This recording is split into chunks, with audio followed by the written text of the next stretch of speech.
This is a production of Off the Hook Sports with Dave Hooker. Off and rolling with the one, the only Josh Ward. Looking forward to this. Brought to you by Zool Beer. We're going to talk some college football recruiting. It is a June sport now. And Josh, first of all, I hope you had a fantastic Father's Day.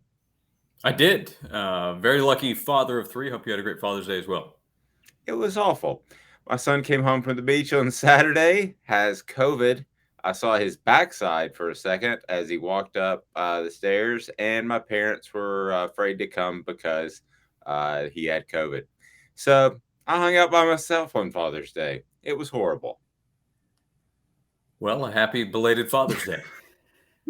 It's a happy early Father's Day because we're going to do it this week. We're going to do it on this upcoming Sunday. Go. Extending the holiday. That's the way to do it.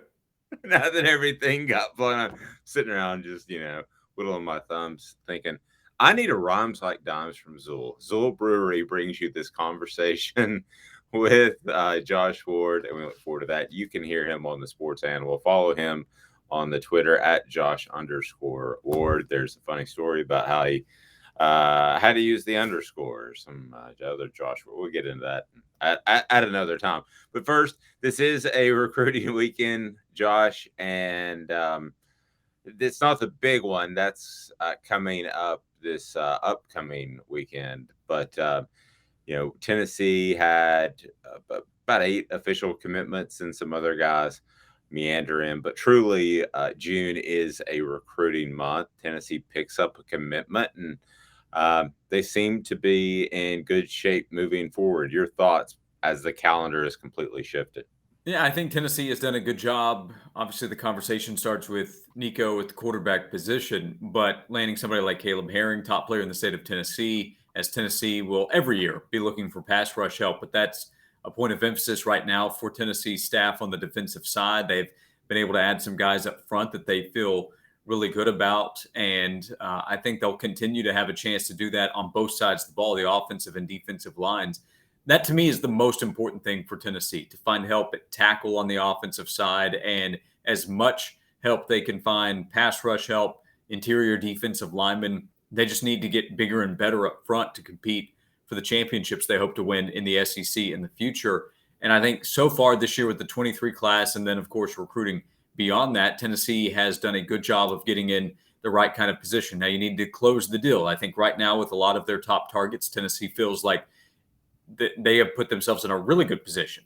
But do you sign those guys? That will be the obvious determination of how this 23 class pans out. The fact that last year Tennessee was able to close with guys like James Pierce and Joshua Josephs as pass rushers and Tyree West as a defensive lineman, those guys late in the process choosing Tennessee, I think is a good sign that now that you've had more time with this upcoming class to build relationships, Tennessee should have an even better chance to close better than they did in 2022. Well, if you're listening, you won't even notice. If you're watching, you're going to notice that I'm flipping screens with Josh because we're on the wrong screen, but we've got that now. So how much of this is Nico? How much is this having a guy out there that even if prospect number one doesn't have the first conversation with Nico, just knowing he is there, I think has a ripple effect aside from the prospects he's actually recruiting.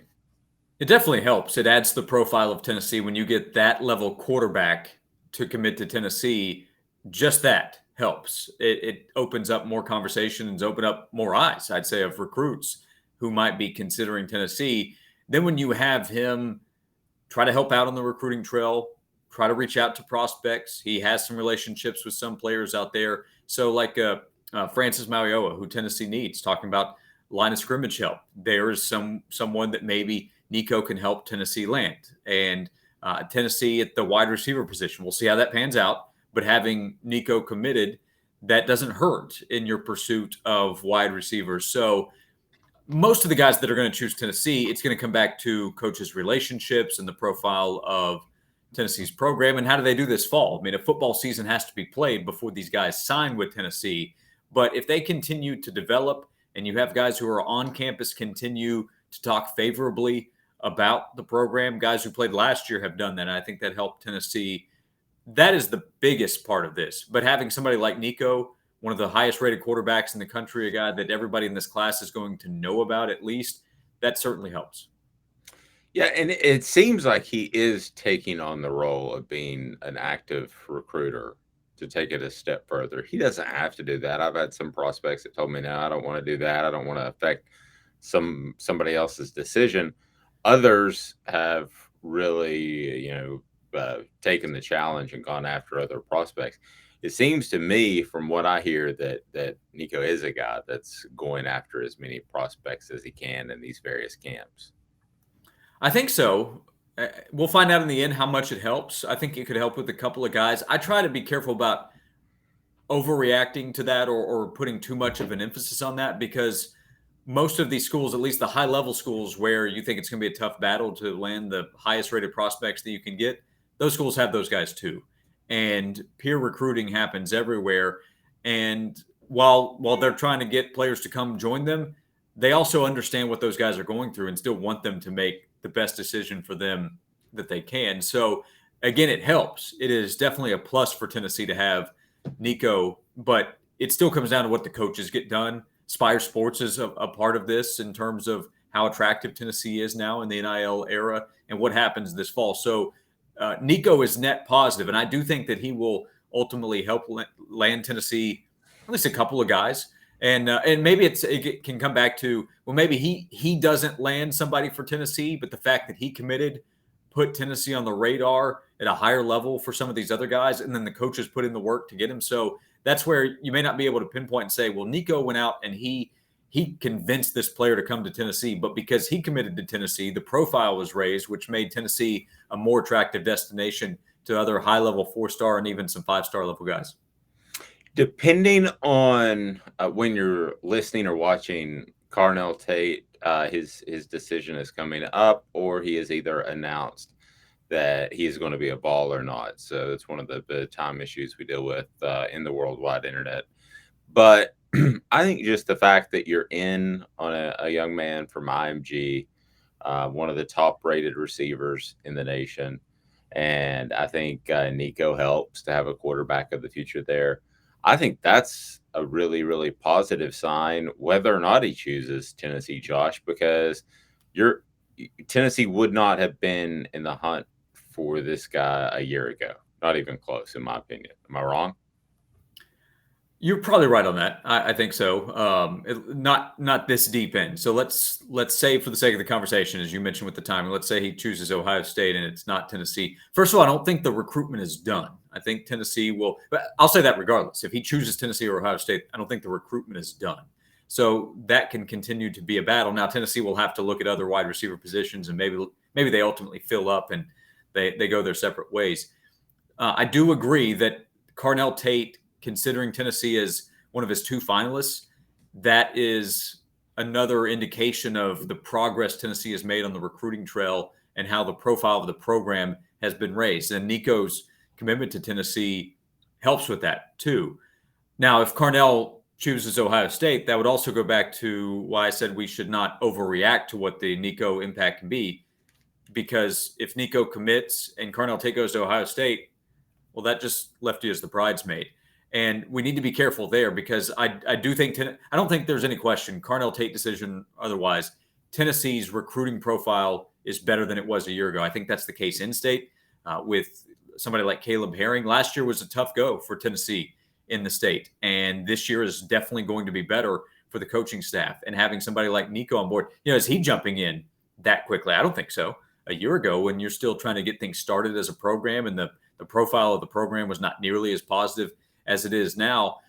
The goal is also, though, to win championships. And that's why recruiting up front, to me, is still the biggest deal. You need to get those high-level players, like Shondavian Bradley and Maui Oa, those guys that you're trying to land on the offensive and the defensive lines.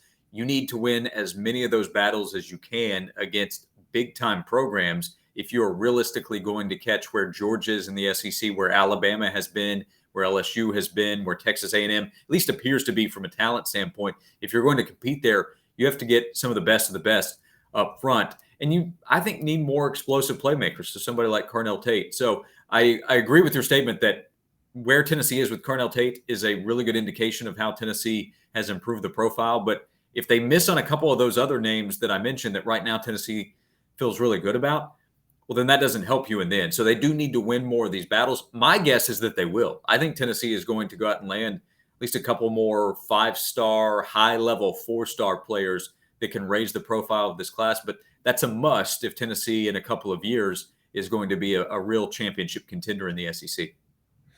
Well, and Justin, I just think there's a big difference too with saying, this offense is going to be this, and then having I'm sorry, this is not Central Florida, this is Tennessee, but having that to look back on to say, hey, we've got the analytics, we can show you that this is the fastest offense in college football right now. I think having a year under your belt to show and prove that it worked is man, that's one heck of a thing to put on a sales presentation. No doubt. I think Tennessee is able to sell, hey, Velus Jones was this. And then with 1 year in our offensive system, he's drafted by the Chicago Bears. Cedric Tillman, in his first 3 years at Tennessee, caught 8 passes. And then in 1 year with us, he caught double-digit touchdowns. That's the development of a guy that, by the way, nobody in the country wanted as a recruit. Imagine what we can do for you. That, of course, is the sales pitch. Now, those level players, they are also being pitched by Alabama and Ohio State and Georgia, the top programs, where those guys are going to look at the programs and see the success. So that is what you're up against if you're Tennessee. But I don't think there's any question that what Tennessee did last fall at Tennessee in the SEC, and you can show Tillman's numbers. Tillman's numbers were not against weak non-conference teams and Vanderbilt and Missouri. He put up numbers against the best teams in the SEC, and you show that as well. Hey, we did that. We did this. Offensively against the top programs in the conference, and we're going to continue to get better. So I think Tennessee has a ton to sell, and that's why Tennessee is attractive. And if they close the deal with some of these players, then the offense actually has a chance to get even better. Like the new standard would be what LSU did a couple of years ago, what Alabama has done in the last few years, and the difference of what they were able to do statistically and what Tennessee did, which was really impressive, would be, well, they had more overall talent. They had a bunch of first-round picks on offense at LSU, and Alabama had a bunch of first-round wide receivers. That's the difference. That's what Tennessee is trying to get on the recruiting trail to then put out on the field. And if Tennessee is able to get that kind of talent, then I think numbers-wise, Josh Heupel can put that up with that kind of talent against anybody in the SEC. And I think you bring up a really good point, because in the end, we talk about long touchdown plays. We talk about how exciting offenses are, but you brought up a lot of guys up front. I think that is the biggest difference between Tennessee right now and the Georgias and the Alabamas of the world. It's not only those elite big guys, but the depth of those elite big guys. One goes down and it's okay at Alabama. Well, you wouldn't want to have Will Anderson go down, but typically if one goes down at an Alabama or Georgia, you plug somebody else in, and the Vols aren't there yet. Nowhere close, really. And the defensive line, I think they had a number of bodies, but in terms of depth, when we talk about depth, we're still talking about talent, right? Because Tennessee had a number of guys last year that they were comfortable leaving on the sideline that were on scholarship. That's depth. Depth of talent is what you need to be able to compete when guys go down with injury. So they need more of it on the defensive line. That's why they need to add to Tyree West and Josephs and James Pierce, who I'm projecting, by the way. They haven't played it down yet, but I think they have a chance to be really good. So next up is somebody like Amari Thomas and Elijah Simmons. How do they develop? Because you have to replace Matthew Butler, who's one of your team leaders on the defensive line, and Caleb Tremblay, who came in to provide some extra help, but was one and done as a transfer option. Linebacker, they really need more help there. And then in the secondary, I think they're making some progress, but they need more speed. They need more playmakers. So I think that will be a big focus. But yeah, they need as many guys as you can find, because Alabama's dealt with injuries. Georgia's dealt with injuries, and they lost their top pass rusher. It was an off-field issue, but he still was unavailable to play football. So what did Georgia do? They just rolled out another 4-star, 5-star, uber talented player that nobody could block, and then they just kept running defensively, and that's what Tennessee is trying to get to.